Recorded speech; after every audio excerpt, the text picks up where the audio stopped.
Hey boys, and welcome back to another Bleach Bracehold video, and today we are doing a showcase on the newly resurrected character TLA FULLBRING Ichigo, the Bankai version, right? An amazing character, a character that completely changed the game, and that's probably going to be the title. Now, I will have the Ginjo showcase up later today too, but I think if you're in the EU or UK, it's going to be uploaded really late, so I do apologize for that. In the coming days, I will have a Max Transcended showcase on both the Ichigo and Ginjo, so this version is going to be more so talking about the upgrade that this Ichigo got, and the showcase of the Ichigo at level 200, max lane sorted, no investment in a dupe system, because many people out there might not even have this guy 5/5. You might only have him 1 out of 5, and you might be wondering, is it worth actually even bothering using him? Or you might be even wondering, is it even worth link sorting this character? And as I always like to say, if you use the character, they're worth link sorting and they're worth transcending. So this version of Ichigo, let's actually check him out. So I do have him 4/5. Same goes for the Ginjo, and we do showcase him in the other video. They are both fun enough 4 out of 5, and I only need one more copy to get them 5/5. I will be buying their pack in the future when it comes out. Unfortunately, I just have to wait a month for that, so I can't actually showcase them 5/5, at least for now. I do have other showcases lined up for that in the future, right?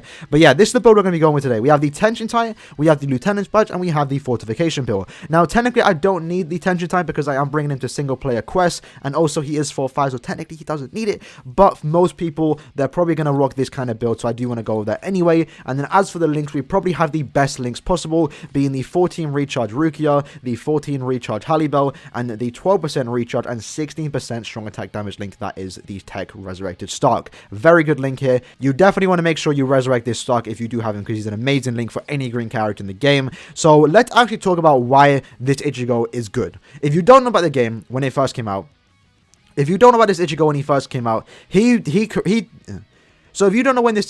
so if you don't know about the game when this Ichigo came out, he completely changed the game. Before his release, SP characters just wasn't it. The game was mainly a NAD-based game. Everyone had high normal attack damage and stuff like that. They normally were better because you could clear a bit faster. SP characters just couldn't do the damage. They didn't have the accessories to do a lot of damage, and they also didn't have the good strong attacks to do a lot of damage until this character came out right here. Also, around the time he did release, we did start to get accessories like the Fortification Pill, like the Hollow Bait, like the Yukis, that further pushed an SP method that we have now.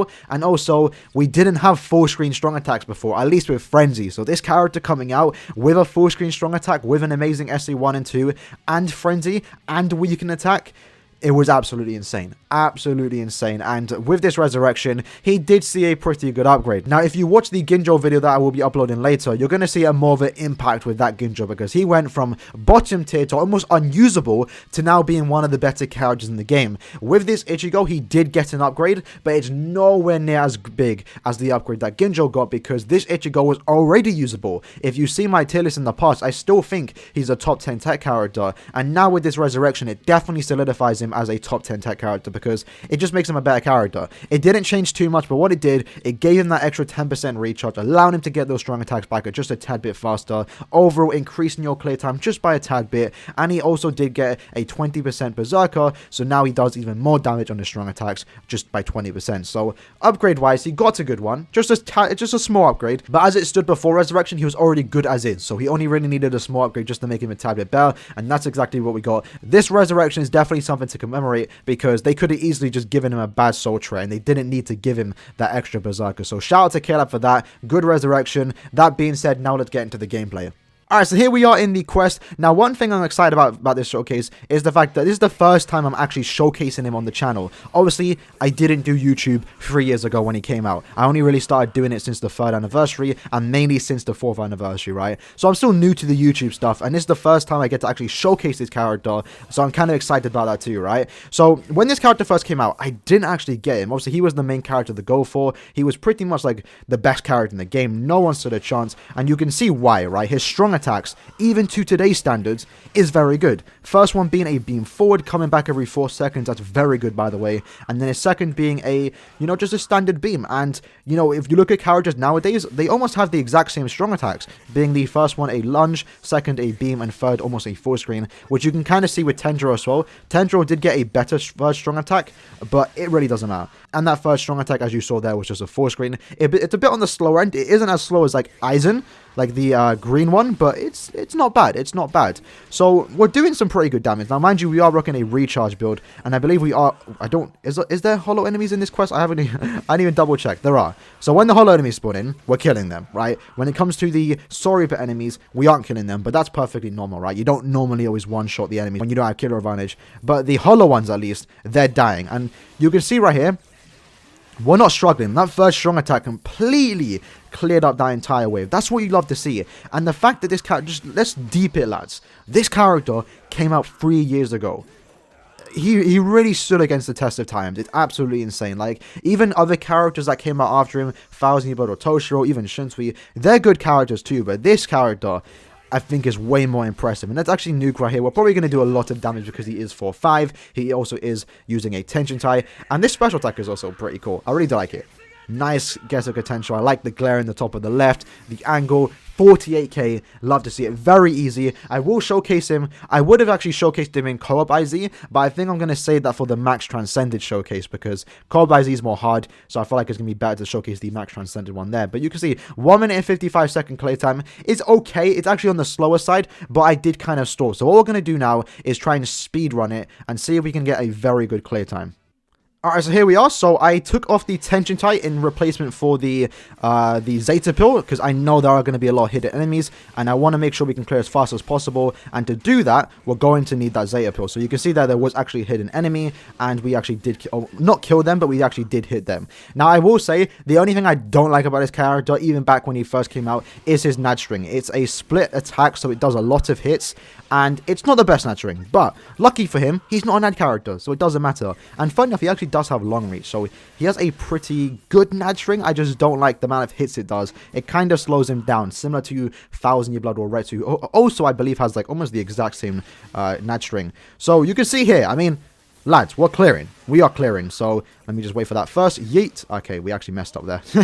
Alright, boom. There we go. Love to see it. SA1. And unless, you know, if I put it in the better position, that would have been a lot better. And then what we can do here is use our first and then use our second and then use our third. That clears up most of the waves, and then we're going to use our special just to make sure we can clear all those enemies there. Probably should have done that a lot better, but it doesn't matter too much. And now we're already into the final boss. We can get that soul bomb and we can one shot. Lucky for me, at least this character is 4-5, so I believe he should just nuke the character anyway. He didn't. So we actually got slowed there. Okay, so next time, I'm going to try and rerun this again, because I actually did die. Massive embarrassment. Who cares? We're going to run that back. Alright, so here we are. Let's actually try and speed this run now. I did waste my strong attacks, I believe, in the third room, so it's definitely going to be a lot better run. Let's do that. We actually did miss there, so we've already actually kind of choked it, but it don't matter. Let's just keep going. There we go. Alright, so we now have our second and third back, so we can kind of get our strong attacks going. Yeet. And then use our third. There we go. Kill those enemies. And then use our second there. And then use our first. There we go. Decent amount of damage. Now we have to wait a couple seconds just for our first to come back. Do that extra bit of damage. Now he doesn't travel too far. So obviously his first isn't as good as the normal characters. But it's still a very good strong attack. So what I'm going to do here is actually nuke right now. Because I want to kill all these enemies. There we go. And then now we have all our strong attacks back to go against these ones. SA1 and SA2. Hopefully we can kill the guy in the back. We can't. But our third should be able to wipe up everyone here, or mostly everyone at least, and use our Nad string, and then first, and then go here, use our SA2. There we go, lads. Nice and easy. So I'm not going to take the pot because it doesn't matter too much. And is this an under 1 minute run? Hopefully. So what I'm going to do after this actually is test out the clear time that Rukia can do. A very comparable character that many people will compare this Ichigo to. She is way more recent, and she is probably considered the better character. So I want to see if the Rukia can actually compete with this Ichigo, or in a case where this Ichigo can compete with Rukia. So we got a 1 minute and 4 clear time. That's not too bad. That's actually very good. Now, I could have gone under 1 minute, but I feel like I choked in the first room. So what I'm going to do now is just skip to the final boss of Rukia, because this ain't a Rukia showcase, but I'll see if she can get a comparable time, or if actually she can clear faster. So let's find out. Alright, so real quick, because I actually do want to show the link. So accessories are the exact same as what we did with Ichigo. And one thing I do want to say, even if you aren't using this Ichigo, he's still a very good link. I mean, look at this. 20% strong attack damage and 10% recharge. That's perfectly fine, right? If your character is a 14 recharge, or if you have a normal 14 recharge link, that extra 2% that you lose from Ichigo does get made up from that 14 recharge. So this build right here is actually very good. I mean, Rukia is now going to be able to do 20% more strong attack damage. The extra 16% from stock, the 14 recharge from Halibel, the 10 from Ichigo, and the 12 from stock. Very good build. Honestly, green characters are starting to get stacked. If we get one more link like this stock in Ichigo, that's going to be quite insane. So what I'm going to do now is skip the whole Rukia run and get to the boss and see if we do get a comparable time. Alright, so here we are with the Rukia stage. Now, I have realized straight off the bat, this is way faster. Unfortunately, however, I do have way more SP on this Rukia, so I don't think it's the best comparison, but you know, when we do the Max Transcended Showcase for the Ichigo, we're going to see definitely a lot faster clear time. Strong attack-wise, this Rukia is still better, right? She's still going to be the better character. But even having said that, lads, right? Almost the exact same build, almost the exact same accessories, Ichigo only cleared 8 seconds slower, and this Rukia is a better character, better strong attacks, and has 500 more SP than the Ichigo, and he still has a comparable time. That's actually very good. Now, unfortunately, I don't have a level 10 SP slot on the Ichigo. I'm waiting to actually transcend my own character, and I don't really know how I'm going to do next, either the Ichigo, the Ginjo, or the Speed Ruruka. That's a very good clear time. The fact that Ichigo is only like 8 seconds slower is quite impressive for a character that came out 3 years ago when the SP meta was only just starting. Absolutely crazy. So what I'm going to do is quickly change back to the Ichigo. So yeah, there you go, lads. A very good character, man. This Ichigo is already good as is. The resurrection just made him a tad bit better. He could have gotten a better resurrection if they had given him Havoc. If they did, that would have probably been a bit overkill. He would have been significantly better, but he doesn't need it. He's perfectly fine as is, in my opinion. And if you don't have this character, you will be able to pick up this character in a character pack sometime next month. And I kind of do encourage you to do that if you don't have him and if you do want him, because that's going to be the best chance to get it. It's only going to cost you £23. I know £23 on a mobile game is quite a lot, but it does give you around 366 orbs, and it does give you a good link, and it also does give you a very good character, which you can't always say about those character packs. So that was the video. Hope you guys did enjoy it. Let me know in the comments below what you guys think about this Ichigo. How excited are you for this resurrection? Because obviously it's been out for like a day now. Have you actually resurrected him? Have you tested him out? How are you enjoying him? And I'll see you lads in the next video, which will be the Ginjo showcase.